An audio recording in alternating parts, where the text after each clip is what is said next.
Read करते वक्त 3 important बात का ख्याल रखना। पहले तो जब क्वेश्चन पढ़ लिया तो रिक्वायरमेंट क्या है? रिक्वायरमेंट ये है कि वो चाहते 3 साल का मशीनरी अकाउंट बनाए, तो इसलिए पहले एक फेयर रीडिंग बहुत जरूरी है कि मशीनरी अकाउंट बना रहे, डेबिट होता है और क्रेडिट होता है, ये पता है तुम्हें। वे drawing a ledger without journal folio, और तुम्हें भी बनाने की कोई खास जरूरत नहीं है इसमें जर्नल फोलियो। बना लो तो दैट्स नॉट अ प्रॉब्लम, नहीं बनाओ तब भी प्रॉब्लम नहीं है, मेरे ख्याल से किसी स्कूल में नहीं। अब मैंने कहा 3 इंपॉर्टेंट बातों का ख्याल रखना पड़ता है। पहला, डेट ऑफ परचेज और सेल। क्या चीज का पहला ख्याल रखना है? डेट ऑफ परचेज और सेल।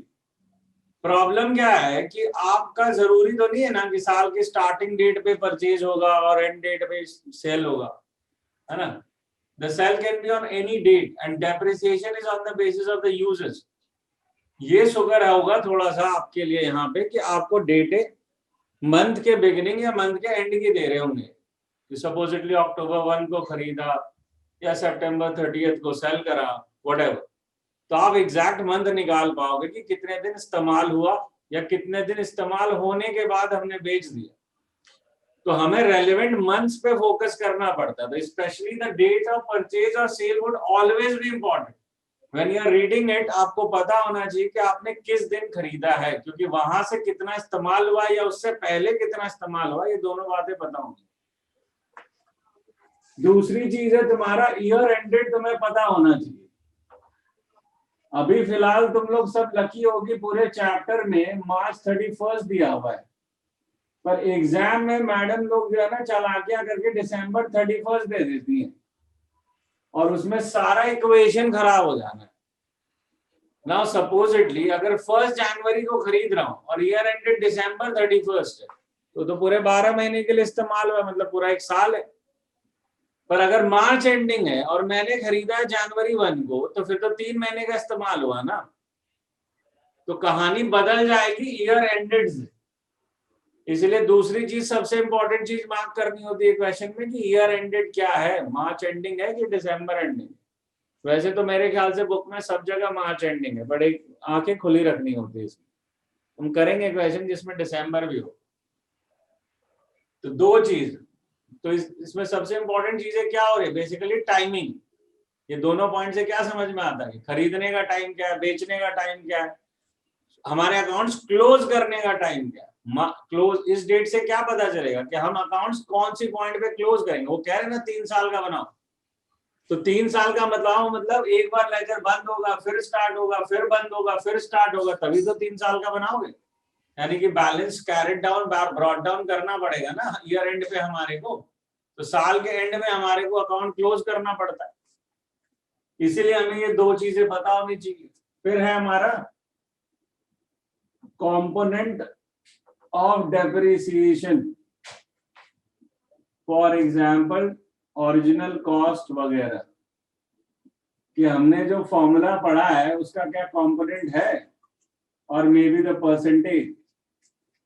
तो जैसे इस क्वेश्चन में तुम्हें परसेंटेज गिवन है, 20% डेप्रिसिएशन लगाना है तुम्हारे, समझ में आ गई बात? तो ये 3 जो बातें हैं इस चैप्टर का क्रक्स है।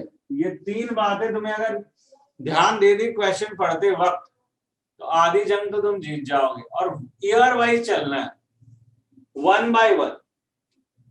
अब हम अपनी वर्किंग्स पे भी आएंगे, हमारे को साइड बाय साइड कुछ वर्किंग भी करनी पड़ेगी।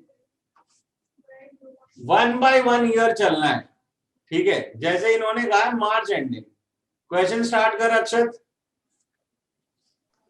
Green Ltd purchased a machinery on 1st August 2015 for rupees 60,000. 1st August 2015 is the first date when you bought the machine. So journal entry क्या है? Bank account debit to machinery. Yes, sir. तो machinery में लिखेंगे हम 2015 यहाँ पे, and August 1 को खरीदा है हमने। Yes, sir. तो हम यहाँ लिखेंगे टू बैंक, और चूंकि हमने क्वेश्चन पढ़ रखा है कि और भी मशीनें आनी है, हम इसे M1 क्लासिफाई करते हैं, ठीक है? Okay, कितने की खरीदी है ये मशीन? Sir, 60,000. तो ये 60,000 की आपने मशीन खरीद ली है। अभी ये कौन से ईयर में हो, अगर वो बात कर रहा है कि हमने अगस्त 1 2015 को खरीदा है, तो आप कौन से ईयर में?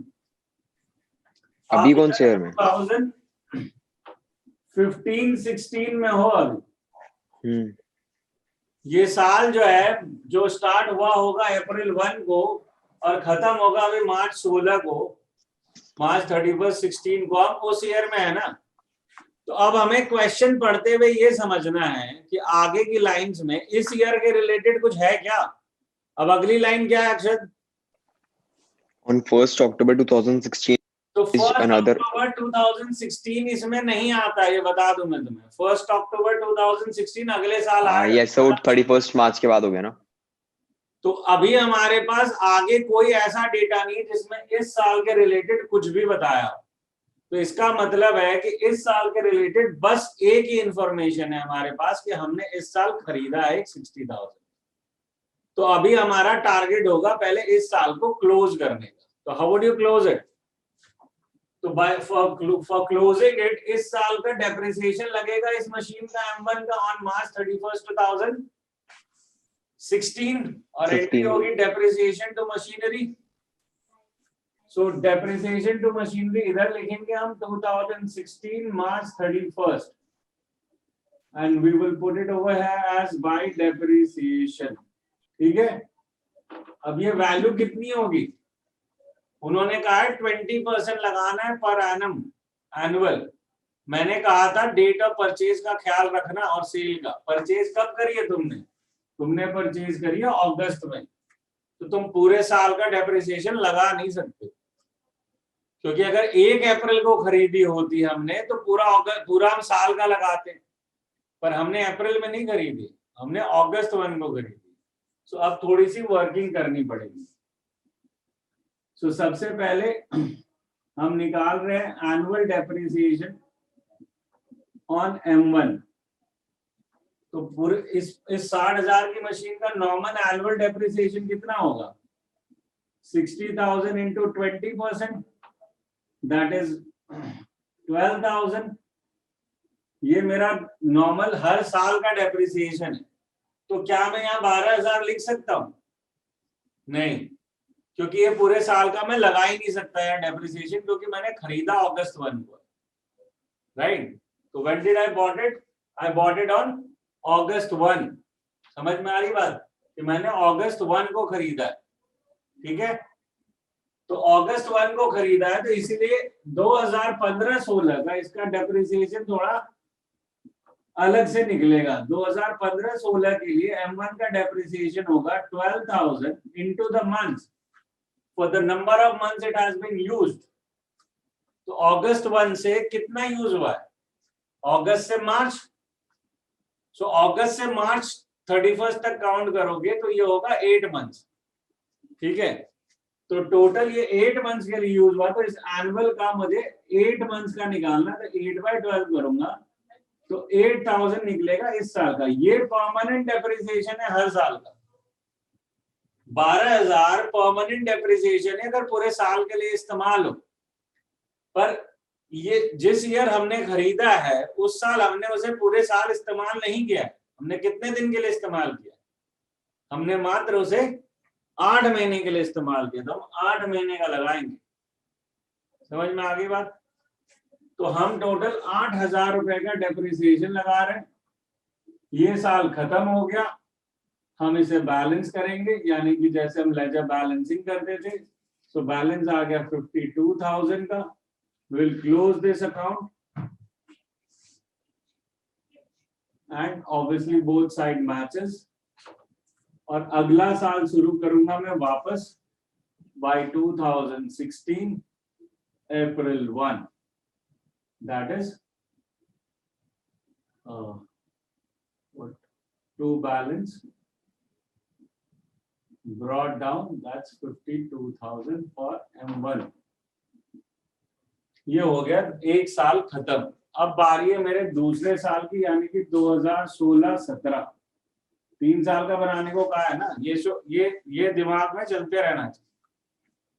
अब 2016-17 में कुछ हुआ है अक्षर? So हमने 2016 में yes हुआ sir. है।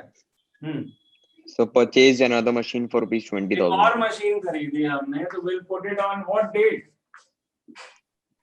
2016 M2 लिखेंगे, क्या डेट है? 1st October. अक्टूबर 1, 2016 को हमने खरीदी है। अब इसके अलावा कुछ हुआ है इस साल? No sir. अगली जो ट्रांजैक्शन है वो नेक्स्ट ईयर की है, जो सेल की ट्रांजैक्शन। Yes sir. तो वो अभी यहाँ पे फैक्टर नहीं होगी। तो अब मेरा काम क्या है, पहले इस साल को अब खत्म करूं। अब इस साल को खत्म तो कर दूं, पर अभी M2 और मंगवा ली है, तो M2 का भी डेप्रिसिएशन देखना पड़ेगा, और वो भी ईयर उसका अक्टूबर 1 है। जो उसकी डेट है वो क्या है? अक्टूबर 1 है ना उसकी डेट। समझ में आ रही है बात? अक्टूबर 1 है उसकी डेट। तो अक्टूबर 1 पे अगर हमने खरीदा है तो पूरे साल का लगा पाएंगे क्या इस साल भी डेप्रिसिएशन? नहीं लगा पाएंगे ना अक्टूबर 1 के हिसाब से। तो इसीलिए इसकी भी निकालनी पड़ेगी। तो लेट्स फाइंड इट आउट। और ये वर्किंग आप लोगों को हरदम करनी है, एनुअल डेप्रिसिएशन। अब हम M2 की निकालते हैं। तो तरीका तो सेम रहेगा ना एनुअल का। हमने कितने की खरीदी है? हमने 20,000 की खरीदी है। तो डेप्रिसिएशन एनुअल कितना होगा? 20,000 into 20%, that is 4,000 is basically the annual depreciation। साल भर का कितना है? 4,000। क्या हम साल भर की लगाने वाले इस साल? नहीं, क्योंकि हमने खरीदा अक्टूबर को। तो फॉर 2016-17 इसकी डेप्रिसिएशन डिफरेंट होगी, दैट इज 4,000 का। अक्टूबर के आगे का पीरियड मार्च तक इतना इस्तेमाल कर रहे हैं ना हम इसे। तो October to March is how much? 6 months. तो हम 6/12 करेंगे इसे। यानी कि इस साल जो डेप्रिसिएशन लगेगी दैट इज बेसिकली 2,000। यानी कि जो M2 की डेप्रिसिएशन ईयर 2016-17 में लगनी है वो 2,000 है। ठीक है, तो हमने निकाल ली है वर्किंग में अपनी डेप्रिसिएशन भी। अब हमारे को इस साल फिर एंड पे आके डेप्रिसिएशन चार्ज करना है। सो 2016 मार्च 31 को हम डेप्रिसिएशन लगाएंगे। सो बाय डेप्रिसिएशन M1 पे तो लगेगा ही ना, और M2 पे भी लगेगा। M1 हमने इस्तेमाल करना छोड़ थोड़ी दिया है। M1 जो है अभी भी इस्तेमाल हो रही है ना, कि M1 हमने बेच दिया। हमने पिछले साल M1 को इस्तेमाल किया था 8 महीने, तो 8 महीने की लगाई थी। इस साल हम M1 को पूरा नहीं इस्तेमाल कर रहे क्या? हम तो स्टार्टिंग से इस्तेमाल कर रहे हैं M1 को। तो इस साल डेप्रिसिएशन कितनी लगेगी? पूरे साल की डेप्रिसिएशन लगेगी। इसीलिए इसे निकाल के रखा था, क्योंकि this 12,000 is fixed for full year. तो आगे जितने साल है वो तो इस्तेमाल जब होगी तो पूरे साल के लिए होगी। तो M1 की डेप्रिसिएशन कितनी हुई? जो एनुअल वाली है।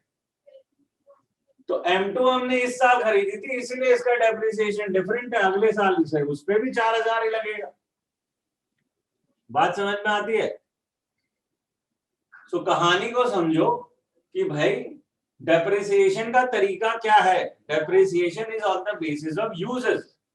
कि आप अगर 8 महीने इस्तेमाल करते हो किसी साल तो 8 महीने की लगती है। आप स्टार्टिंग से इस्तेमाल करते हो पूरे साल की लगती है। आपने फिर बीच में खरीदा तो आपको आधी लगी depreciation. So again we total it. So that's 14,000.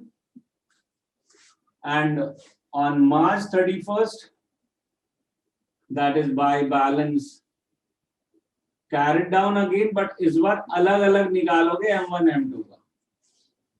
ये जो बाइफर्केशन है ना, इसे मिस मत करना। अलग-अलग ही निकलेगी जब दो हो जाएंगे। ऊपर अकेला था इसलिए अकेला निकाल दिया।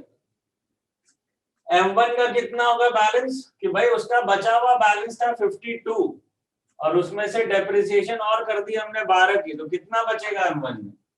M1 में 40,000 बचेगा। ठीक है, तो ये मैं तुम्हारी इंफॉर्मेशन के लिए एक बार लिख दे रहा हूँ, लिखने जरूरत थी नहीं मुझे। सो M1 इज बेसिकली 52,000 माइनस 12,000। बात समझ में आ गई?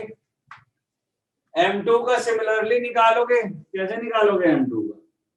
M2 का था 20,000 की अभी भी खरीदी थी और 2,000 की डेप्रिसिएशन लगाई। तो M2 कितना हो जाएगा? 18,000 हो जाएगा। बात समझ में आती है? सो दैट्स बेसिकली 58,000 एंड इसके बाद ये टोटल ऑब्वियसली मैच होना चाहिए, क्योंकि आपने ये सारे फिगर खुद डिटरमाइन किए। Balance carried down is normally the balancing figure, 60 - 8 करके निकाल लिया था हमने। इस बार हमने इंडिविजुअली निकाला है, तो हम एक बार मैच भी कर लेंगे, इधर भी 72 है, उधर भी 72 होना चाहिए। So again 1 more year is done, एक साल और खत्म हो गया है। अब हम मूव करेंगे नेक्स्ट ईयर, दैट इज 2017-18। अब हम दूसरे साल पहुंच रहे हैं। दूसरे साल में 2017 अप्रैल 1 हम यहां पे लिखेंगे वापस टू बैलेंस ब्रॉड डाउन, और अलग अलग लिखना, इस बात का ध्यान रखना कि आपको अलग अलग लिखनी है ये वैल्यूज बार बार। इसमें आलस मत करना, नहीं तो आगे फिगर्स निकालने में दिक्कत हो जाएगी। ये आ गया 58,000, ठीक है। तो ये यहां तक का प्रोसेस पहले क्लियरली समझो, उसके बाद मैं नेक्स्ट वाले पे जाऊंगा, ठीक है, दैट इज थर्ड ईयर पे जाऊंगा। और इसे उतार लो, एक बार लिख लो, उसके बाद थर्ड ईयर समझना। इसको पहले कॉपी करके फिर थर्ड ईयर पे आएंगे। सो स्टार्टिंग से या फिर जहाँ पे छोड़ा था वहां पे? हमने कर लिया है यहाँ तक कि इलस्ट्रेशन 7 में 2 ईयर का हमने कर लिया था ना, 2015-16 और हम 2016-17 तक का कर चुके हैं, राइट? यस अब हमें करना है 2017 और 18 में। तो इसके Yes, sir. रिलेटेड क्या डेटा है हमारे पास अभी? सो पढ़ूं? On 30th June 2017, it sold the first machine for 38,500, and on the same date, मतलब क्या M1 हुई ना? yes, so ये कब बेच रहे हैं हम? ये हम 30th June, 30th जून 2017 को। तो yes, so खरीदने की एंट्री की उल्टी एंट्री हो जाएगी ना, machinery to bank, sorry bank to machinery. हाँ बैंक टू मशीन भी होगी। 2017 जून 30th है ना? yes, so इस एक चीज तो सर्टेन है ना कि यहाँ बाय बैंक लिखना है मुझे कि M1 बिक रही है। M1 कितने की बिक रही है? कितने की है M1? 38,500। 38,500। अब जब भी ये सवाल आएगा सेल परचेज का, स्पेशली सेल का, तो ये ध्यान रखना कि तुरंत वर्किंग्स पे जाना है हमारे को। Whenever there is a question of sale, आप वर्किंग पे जाना है, और ये मस्ट है। चाहे आपका स्कूल मांग रहा है या नहीं मांग रहा है, इससे कोई फर्क नहीं पड़ता। For your own understanding you should do this workings. So workings क्या है? That is calculation of profit और loss on sale of M1। ये बेसिकली तुम्हारा कैलकुलेशन है, ठीक है। तो how would you calculate this? इसके लिए सबसे उसकी लेटेस्ट वैल्यू क्या है आपके पास? अक्षर 38,500।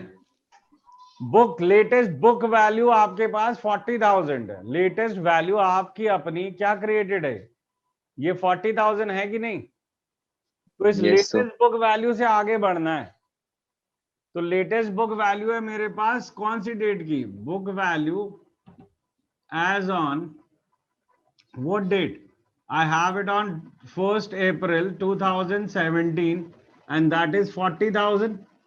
yes, so मैंने सेम डे सेल कर दी है क्या? No, मैंने जो sir. मशीन बेच दिया है सेम डे बेच दी है क्या M1? no, so कौन सी डेट पे बेची है?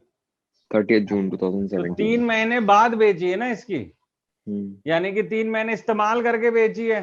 तो मुझे 3 महीने का और डेप्रिसिएशन लगाना चाहिए ना इस पे। yes, so तो मैं 3 महीने का और डेप्रिसिएशन लगाऊंगा इस पे। सो डेप्रिसिएशन 3 महीने का कैसे लगेगा? हमने M1 का फिक्स कर रखा था 12,000 रुपया पिछली वर्किंग में। हाँ लिखा हुआ था ना साल का 12,000 है, तो साल का उसका 12,000 है, इनटू कितने महीने का यूज करके हम बेच रहे हैं उसे? अप्रैल, मई और जून। जून 30th को सेल कर रहे हैं ना हम, तो अप्रैल, मई, जून 3 महीने इस्तेमाल करके बेच रहे हैं। 3/12 लगाएंगे। इसीलिए मैंने Yes. सबसे इंपॉर्टेंट चीज में पहली चीज क्या लिखवाई थी कि that is on the date of purchase और सेल। आपको डेट का जो रिकॉर्डिंग है, डेट का जो इंपॉर्टेंस है वो ध्यान रखना पड़ेगा। आप जब परचेज करते हो और डेट पे ध्यान नहीं देते हो तो आपसे डेप्रिसिएशन निकलने में गलती हो सकती है। सेम सेल के केस में कि what is the date of sale, ये आइडेंटिफाई करना बहुत जरूरी है, क्योंकि उसी से पता चलेगा कि कोई एक्स्ट्रा डेप्रिसिएशन लगना है कि नहीं लगना। अगर मैं 1 तारीख को बेच रहा होता तो कोई दिक्कत नहीं थी, पर नॉर्मली ऐसी सिचुएशन मिलेगी नहीं हमें, तो हमें 3 महीने का और एक्स्ट्रा डेप्रिसिएशन लगाना पड़ रहा है 3000 का। So now this is 37,000। ये क्या चीज है? This is book value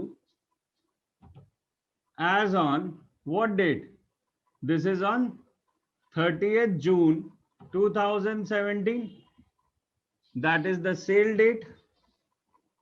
cell date पे लगा रहे हो ना ये वैल्यू। ये वैल्यू जो निकली है 37,000, ये कौन सी डेट की है? This Sale date. 37,000 value is on the date of sale. जिस दिन आप बेच रहे हो उस दिन की ये वैल्यू है। अब इससे आप सेल की वैल्यू को कंपेयर करोगे तो मीनिंगफुल है। आपने 38,500 की कौन सी डेट पे बेची? आपने 30 जून को बेची। तो आप अगर प्रॉफिट या लॉस डिटरमाइन करना चाहते हो तो उसी डेट की जो बुक की वैल्यू है उससे कंपेयर करोगे तो प्रॉफिट एंड लॉस सही दिखेगा ना। आप अगर 40,000 से कंपेयर कर रहे हो तो गलत कंपेयर कर रहे हो, क्योंकि उसके बाद 3 महीने और इस्तेमाल हुई है। So now I will compare it with the sale value. तो सेल कितने की है? 38,500 की। तो प्रॉफिट हुआ कि loss? Profit. So we have profit, क्योंकि हमारी बुक वैल्यू इतने की थी और इतने पे बेचा हमने। So we have a profit of 1,500। So this working is must and the styling too, क्योंकि ये जितनी बार आप लिखोगे द फिल्टरेशन होती है तुम्हारे कॉन्सेप्ट की। लाइन बाय लाइन लिखना है, जैसे लाइन लाइन लिखा है हमने। ये जितनी बार आप अपने सम पे लिखोगे आपके कॉन्सेप्ट फिल्टर होंगे कि मैं इसको इससे क्यों कंपेयर कर रहा हूं। ठीक है, प्रोसेस तो रट्टा लगा लोगे, वो एक अलग चीज है, बट मैं क्यों कर रहा हूं ये याद रखना बहुत जरूरी होता है। इसलिए बार बार वर्किंग फुल वर्ड्स के साथ करनी। Now after doing this I have already marked the sale thing. ये तो मैं ऑलरेडी ले चुका हूं। 3 चीजें लेनी होती है, extra depreciation and the profit and loss. तो एक्स्ट्रा डेप्रिसिएशन भी हम लगाते हैं यहाँ पे। बाय डेप्रिसिएशन M1 हमने लगा दिया 3,000 का, और जो लॉस हुआ है that would come by the name of profit and loss account for the loss, right, and that is 1,500। अगर प्रॉफिट होता तो इधर लिखते प्रॉफिट एंड लॉस अकाउंट, क्योंकि मैं वापस बताऊं प्रॉफिट एंड लॉस अकाउंट हम बनाते हैं जिसमें हम प्रॉफिट एंड लॉस को डेबिट तब करते हैं जब हमें नुकसान हो या हमारे खर्चे हो, वो सारे के सारे debit of profit and loss में जाते हैं, जो हम आगे बनाएंगे ऑब्वियसली, एंड उसके क्रेडिट पे सारे इनकम्स जाती हैं। इसलिए प्रॉफिट एंड लॉस, इस केस में प्रॉफिट एंड लॉस अकाउंट खुद डेबिट हुआ होगा और मशीनरी क्रेडिट हुई होगी। ठीक है, इसलिए हम मशीनरी की क्रेडिट पे दिखा रहे हैं इसे। एंड अगर प्रॉफिट होता तो यही इधर आता to profit and loss account.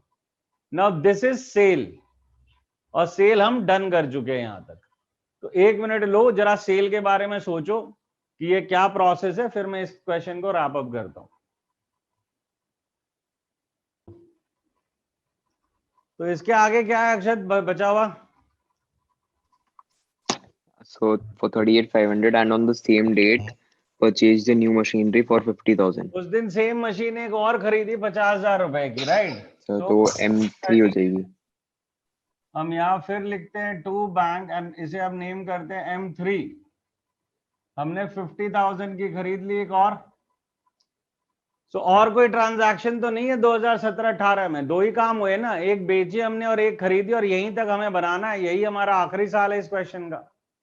ठीक है, तो अब हम लगाते हैं डेप्रिसिएशन वापस, क्योंकि अब और कोई काम बचा नहीं है। तो विल रीच 2018 March 31 एंड हम लगाएंगे डेप्रिसिएशन। डेप्रिसिएशन लगेगा So machine 3 पे। तो मशीन 2 जिंदा नहीं है क्या? हाँ सर, मशीन 2 और 3 दोनों पे लगेगा ना शायद। तो मशीन 2 पे लगेगा और मशीन 3 पे भी लगेगा। तो मशीन 2 की हम ऑलरेडी निकाल चुके हैं पहले कि साल का उसका 4,000 रुपया होता है। जो पिछली वर्किंग थी, और जो M3 है ये अभी लेटेस्ट आई है, तो अब इसको अलग से निकालने का जरूरत नहीं है क्योंकि आगे कोई यूजेस नहीं है। तो इसीलिए M3 का हम डायरेक्टली यही निकाल देंगे, दैट इज 50,000 इंटू 20/100 इंटू 9/12, क्योंकि M3 खरीदी है हमने जून में, तो जून से हमारे को जून के आगे के 9 महीने गिनने होंगे मार्च तक, यानी कि जुलाई से लेके मार्च गिनना होगा। जून 30 को तो हमने खरीदी है, सो जुलाई से लेके मार्च तक होते 9 महीने, तो ये हो गए तुम्हारे 7,500। तो ये टोटल डेप्रिसिएशन चार्ज हुआ है 11,500 का। अब इसके बाद हमें बैलेंसेस निकालने होंगे। अब बैलेंसेस कैसे निकलेंगे, वो भी पुराने तरीके से निकलेंगे जो पिछली क्लास सीखे हो। That is 2018 March 31 by balance brought down, जो बची हुई मशीन है उनका ही करेंगे, लाइक M2 एंड M3। ठीक है, तो ये कैसे निकालेंगे, जैसे पिछले में निकाला था वैसे ही निकालना होगा इसे। M2 का 18,000 है और M2 की डेप्रिसिएशन 4,000 है, तो कितना बचा M2 14,000 का बचा।